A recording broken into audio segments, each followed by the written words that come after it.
Welcome to the Village Well podcast, brought to you by Village Well Books and Coffee in downtown Culver City. Welcome back to the Village Well podcast. I'm Jennifer Casper, your host, and I'm here with Josh Stratton Carlson. Josh is our producer. How are you doing? Hello. Doing well. Yeah. We had a very lovely surprise last week. A couple brought in a pair of kittens who needed a new home, and a customer adopted them on the spot. On the spot, just like in the middle of the workday? Yeah. No, it was after hours during our board game night, which we have once a month. Yeah. And this couple came in, and it was must have been, 5 weeks old or something. Oh my gosh. And he didn't want them to be alone, so they were siblings, and he adopted both of them. So that's so sweet. Yeah. I love all the things that happen here, all Totally. the connections. Yeah. Well, we're very busy in the shop this week. As you know, we're getting ready for two big things this weekend. The LA Times Festival of Books in 2 days. We set up on Friday, and the festival goes Saturday and Sunday at USC campus. It's going to be so fun. We're going to see so many readers, so many authors, sell so many books, just see so many book stickers and book hats, and so much fun. it's Bookchella. Book stuff. It's a Bookchella. Yeah, Yep. That's great. That's a great word for it. But for some reason this year it's later, and it is coinciding with Independent Bookstore Day, which is historically one of our biggest days of the year. Somehow, so that happens this year on Saturday, the 26th. And so I won't be here at all in the shop all weekend because I'll be at USC at the festival the whole time. But we'll have a full staff of people here too, and ready for like our own little personal Bookchella. Little war on two fronts. Yeah. So excited to get this podcast out into the world. We interviewed Sophie Alpert and Andrea Sigala from Piece by Piece, this lovely nonprofit art organization on whose board I served for a long time before Village Well, and I'm so excited to get to tell their story. So it was a cool interview with Sophie, the founder, and Andrea, who's one of the artists. Yeah, totally. Did you like learning about them? Yeah, absolutely. So they're nonprofit. They're also a social enterprise, and what they do is they bring in folks who a lot of whom are experiencing homelessness or have experienced homelessness. And they offer these free art classes where folks can make mosaic pieces, which you can see if you're on the YouTube feed right here on the wall. And they create these really lovely pieces, and then they're able to sell them to earn some supplemental income. But it's also just a really meaningful experience for folks to get to create art and connect with other people. Right. Yeah. Sophie, the founder, has always been really focused on the fact that it's a social enterprise, that the program was designed to create an accessible activity that people could use to create something that they could sell.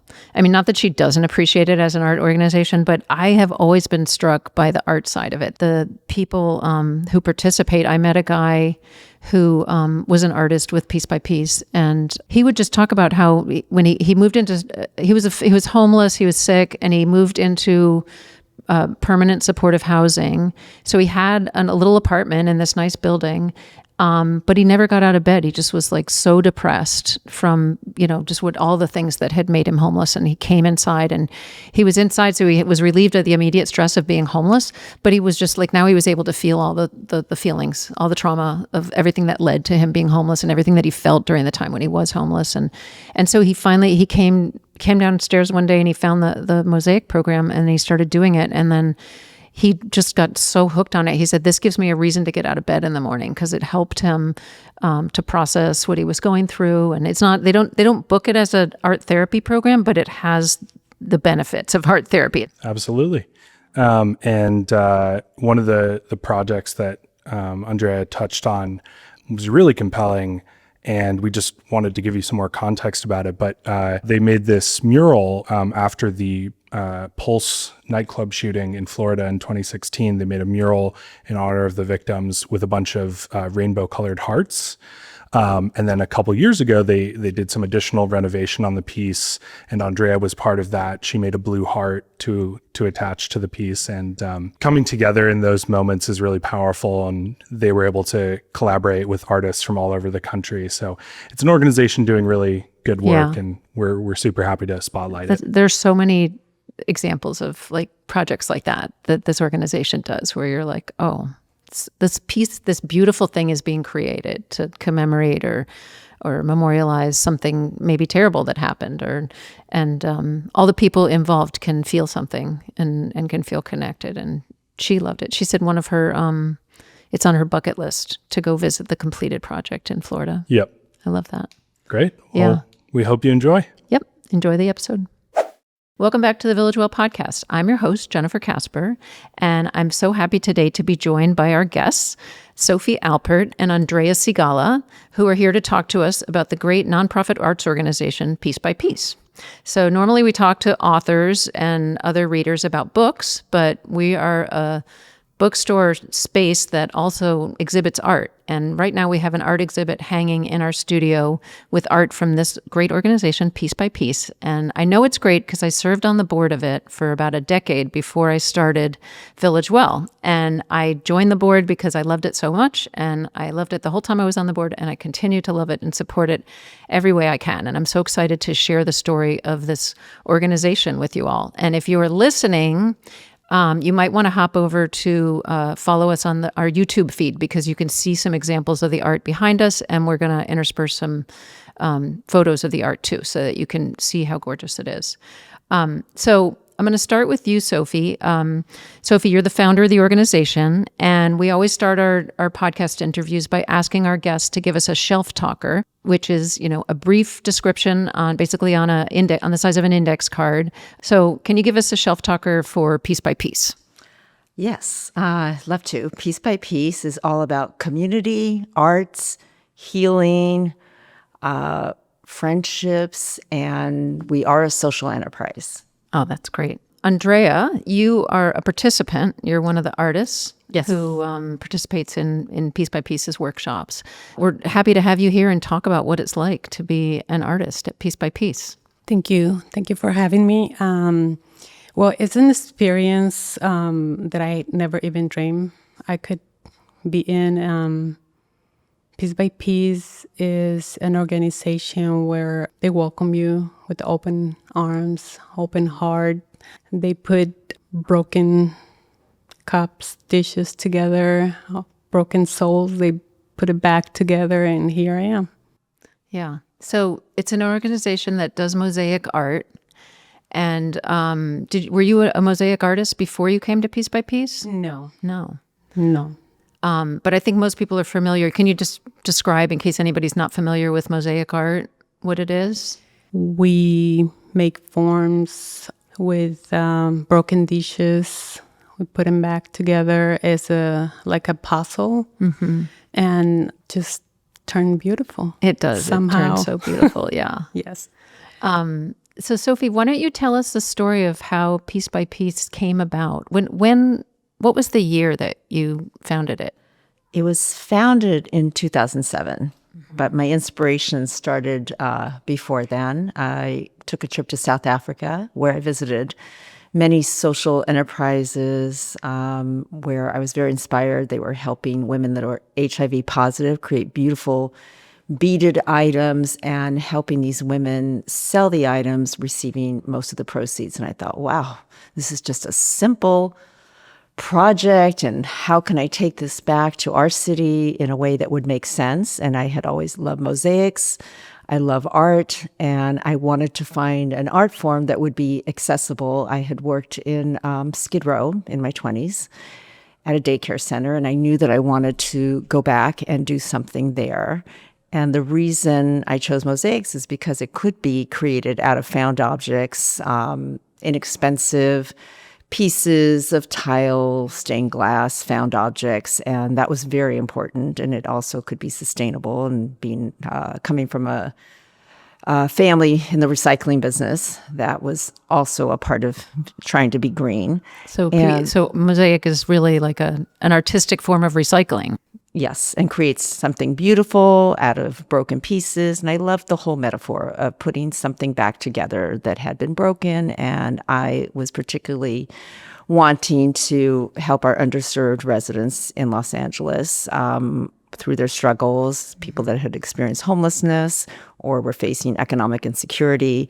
And this was an accessible activity that I thought could be very empowering. Yeah. And how did you make it accessible? Because it sounds like you can envision it, but how did you get from the vision to it actually holding workshops and having people do it? Well, if we go step by step with my vision and my crazy idea where I didn't know what I was doing, I literally love crazy ideas. went to tile stores and stained glass stores and said, do you have any scraps and pieces that are broken or samples, and can I collect them? And I was literally crawling into some of their trash bins and just collecting boxes and boxes of remnants. And then try to find professional mosaic artists, which was very difficult in Los Angeles. And I went and I wanted to make sure that it was accessible, as you mentioned. So I actually took classes. I went up to Oakland, the only school I could find then, and took classes to make sure that you did not have to be an artist, because it wasn't about creating artists. It was really about empowering people. So once I knew it was something that anybody without an art background could do, brought the concept back, found a mosaic artist that was willing to teach, through a big event in my backyard, friends and family. And we all made garden pots just to show everybody that this is doable. We can all do this. This is fun. This is great. And from that event, we raised enough money to start a little pilot program in South LA. That's great. And then how did you find the participants? We first put up flyers. I contacted different people, caseworkers, went around to different affordable housing buildings. But the main draw was word of mouth. People that were on the streets or had been just started telling other people and their friends. And before we knew it, the rooms were being filled with participants. Yeah. And the people who came, were they people who had who knew they were artists already, or maybe people who just wanted something to do and they wanted to try it? I don't remember any artists. They would hear from a friend, you get to go to this class, everything's free, you'll even get lunch, so why not? Yeah.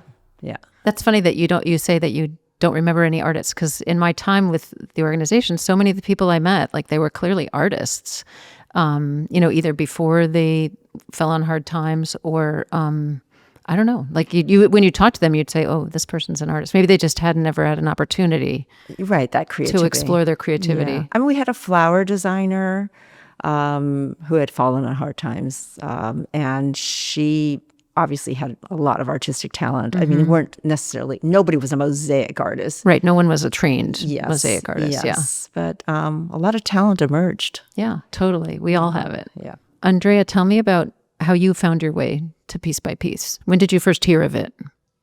I heard about Piece by Piece many years ago. They were offering a class at Mercado La Paloma.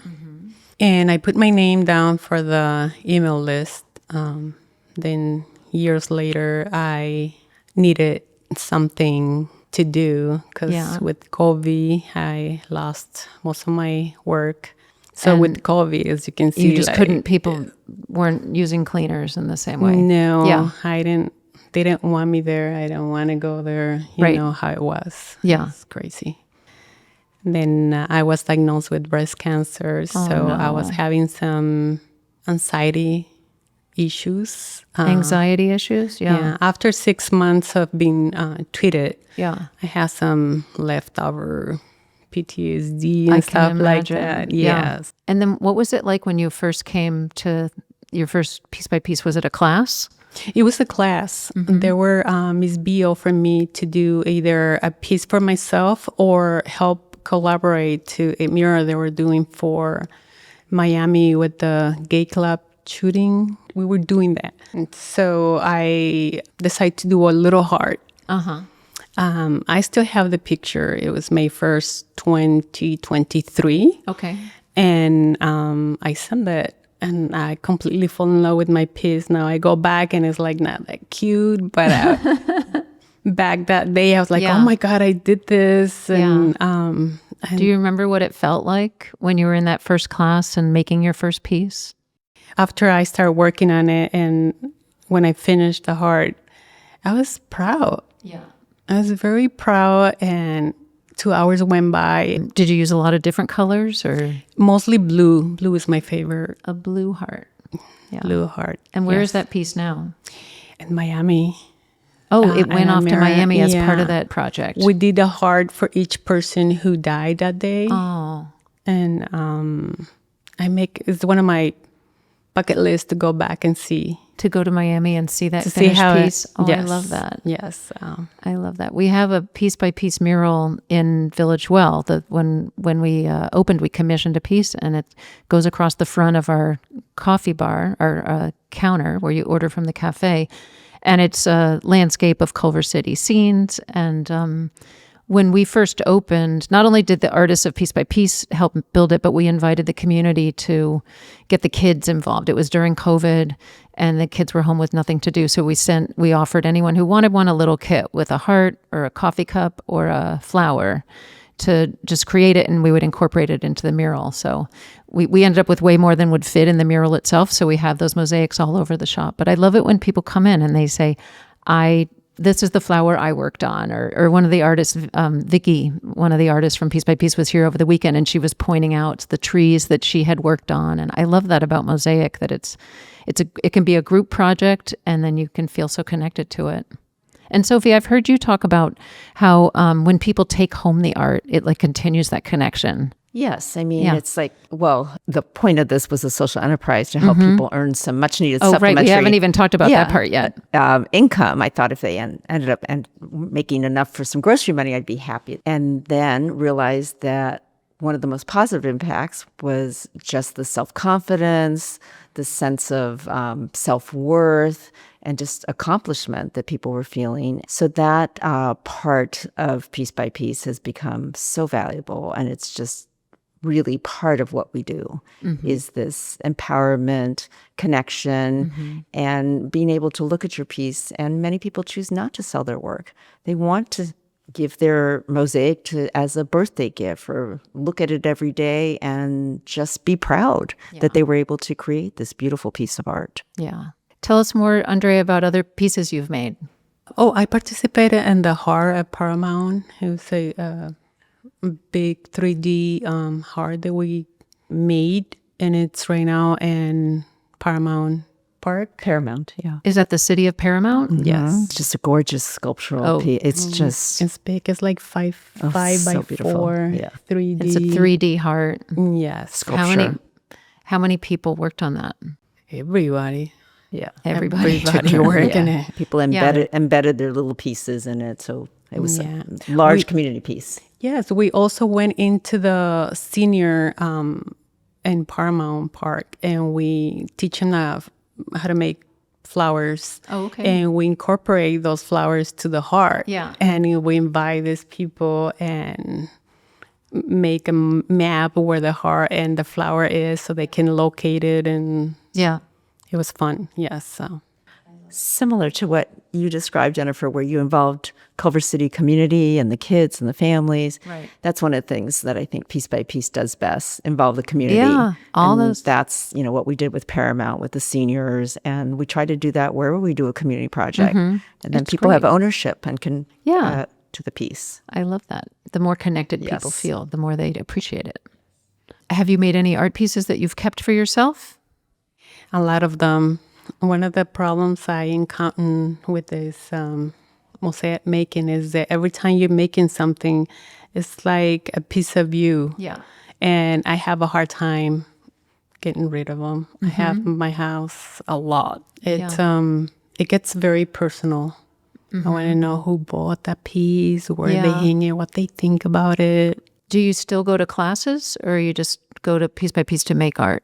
Well, after a few months, they told me about the program they have, that if you get certified, then I can be working with them. Okay.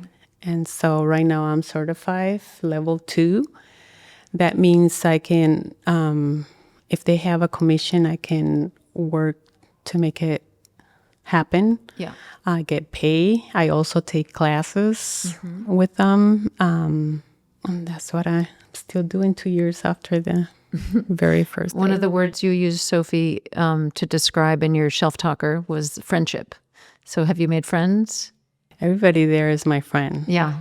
Everybody. The energy is great. Yeah. Do you talk while you're making art? Are you chatting with your co-artist friends, or are people quiet? We do both. Yeah. We do both. Sometimes somebody start talking and we go on, or what's going on, and then all of a sudden everything is silent. Yeah. And I bet it's the kind of chit chat where everybody's like looking at their thing. You're not making eye contact with each other, but you're just having the conversations like side by side. Exactly. Exactly. It's fun. Yeah. Yeah. It's great. That's I feel like that kind of conversation can be very comforting.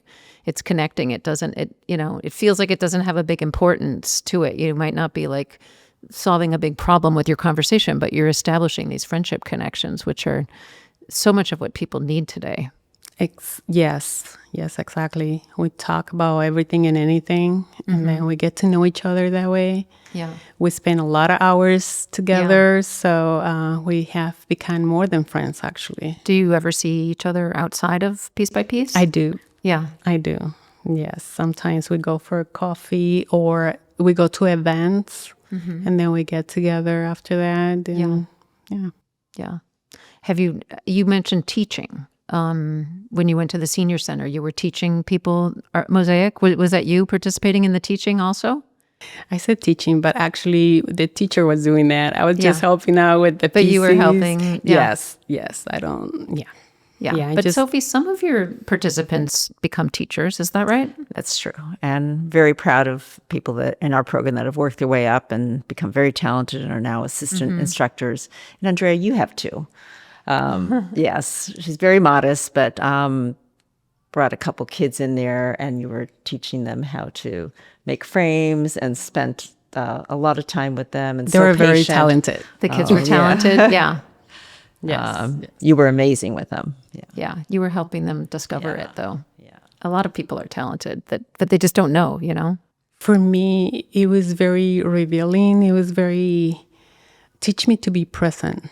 Mm-hmm. Oh, and say so more. I want everybody to see that side of Mosaic. I wanted them to see piece by piece. Hopefully, as I see it, is how they help me being present with all my issues. Oh, can you say more about how piece by piece helped you to be more present? Well, when my oncologist suggested me to find something like that, like art, I never thought I could ever do anything that resembled art or being cute or anything like that. So when I started doing Mosaic, I focused, and then I went home and I couldn't stop. In the corner of my house, in the garden, I started doing that. And then one day we were having dinner, and I started thinking, when was the last time I got anxiety attack? Oh. And my partner was like, I don't know. It's like, I don't remember. And so it was an aha moment there. I was like, I want to keep doing this. Sorry? I want to keep doing this. Yes. I want to, yeah. That's great. There you have this accessible thing that's good for you and fun to do.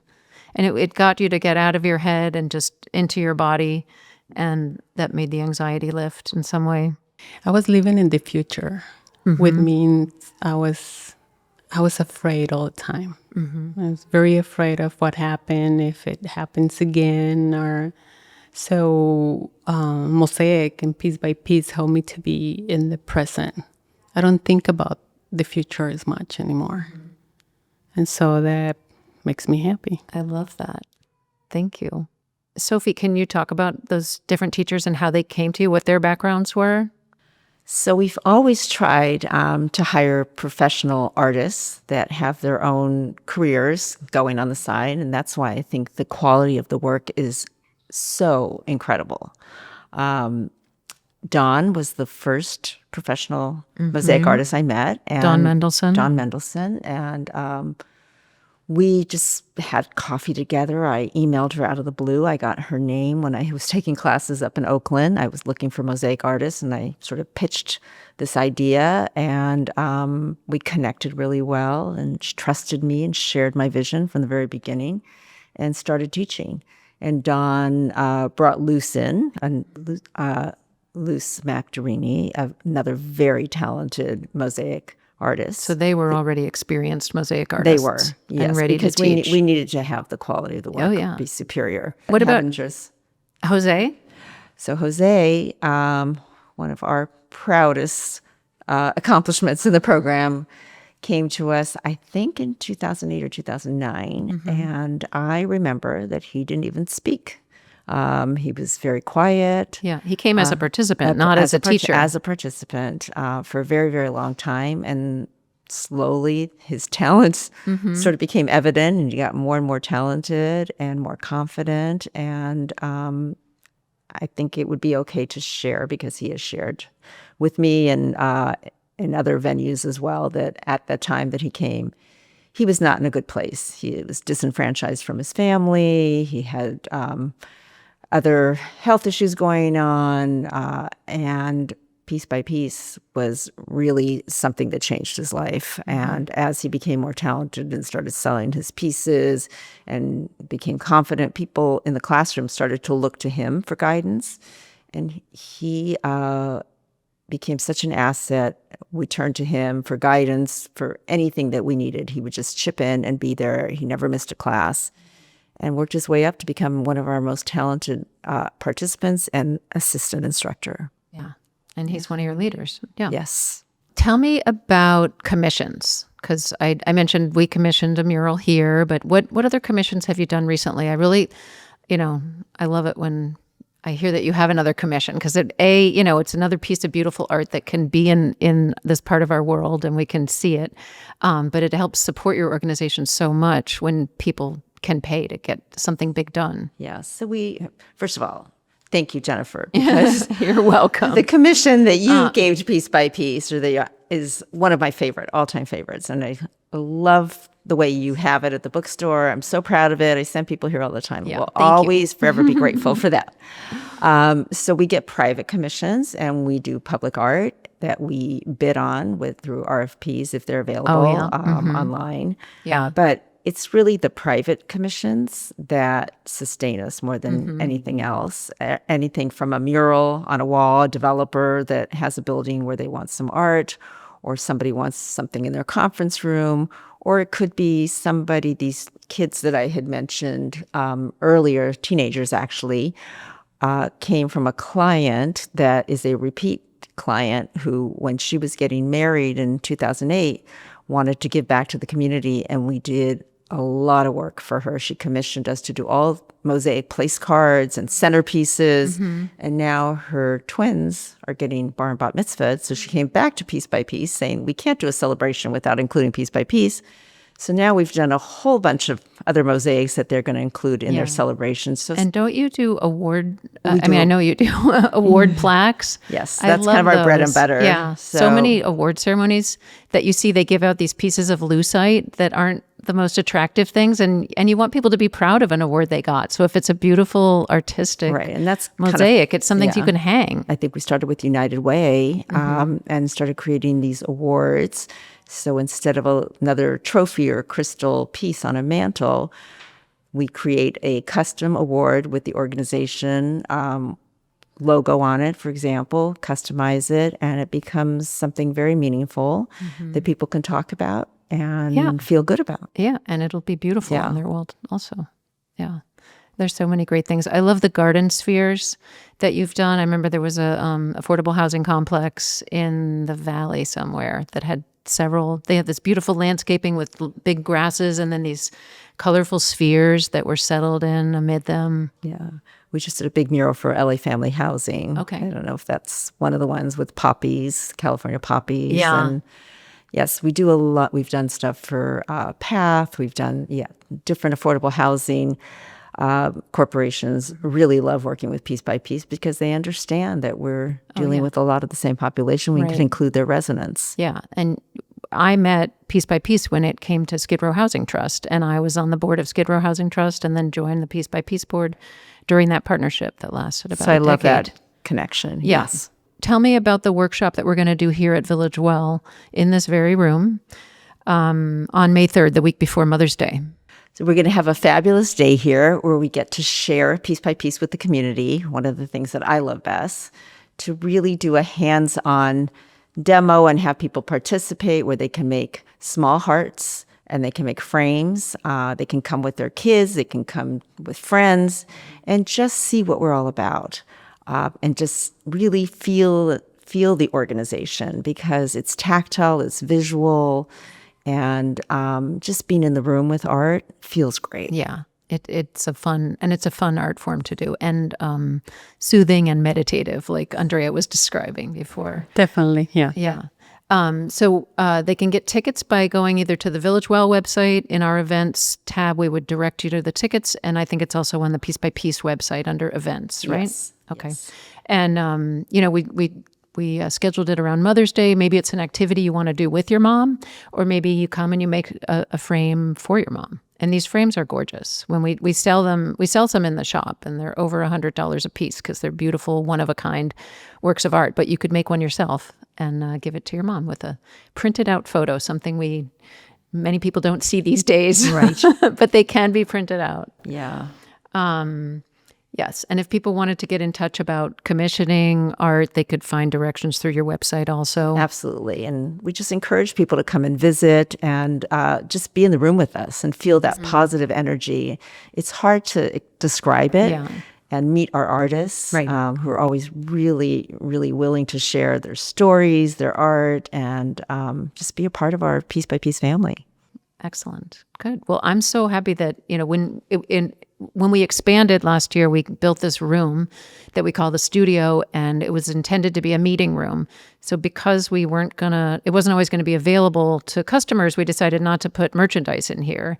So it gave us an opportunity with all this wall space that we could use to showcase art. So I'm so happy to have Piece by Piece in here. And, this won't be the last exhibit of Piece by Piece art we do at Village Well. I always want to create opportunities for people to know about the organization and access this great work. And the more that we support the artwork, we can support the work that goes to giving people like Andrea opportunities to have this program. It's an art program, but it's so much more. Yeah. Well, we're so grateful. Very grateful and honored to be here. Well, we always close our conversation by asking a question about books, because that's what our podcast is normally about. So I guess I'm just going to ask you guys the same question, which is, are there any books that you would recommend that people read that would somehow relate to what we've talked about? The Power of Now. Oh, Eckhart Tolle. Yeah. Definitely. That, along with Piece by Piece, helped me. Yeah. How did Eckhart Tolle's book help you? Like mentioned before, it helped me notice that I was living in the future instead of the now. I'm still working on live the now. Yeah. But I learned not to be in the future. So with all his teaching and clear path of how to not to be in the future. That's great. Yeah. What about you, Sophie? I just think about books that have inspired me on art, and I was always into crafts. Way before Piece by Piece, I loved how-to books, how to make a mosaic. So I have a lot of those. And for me, I would recommend a book on art quotes, my favorite being Art is the Highest Form of Hope. All right. Well, thank you both so much for joining us. It was great to meet you, Andrea. Great to see you again, Sophie, and so happy that we can share the story of Piece by Piece. So thank you. Thank you for having us. If you'd like more information from us, check out the show notes or send us an email at podcast@villagewell.com. You can always order the books mentioned through our website. This episode of the Village Well podcast is brought to you by Village Well Books and Coffee. It was produced and edited by Josh Stretton Carlson, and our theme music is from Noah Vickland. See you next week, and keep reading.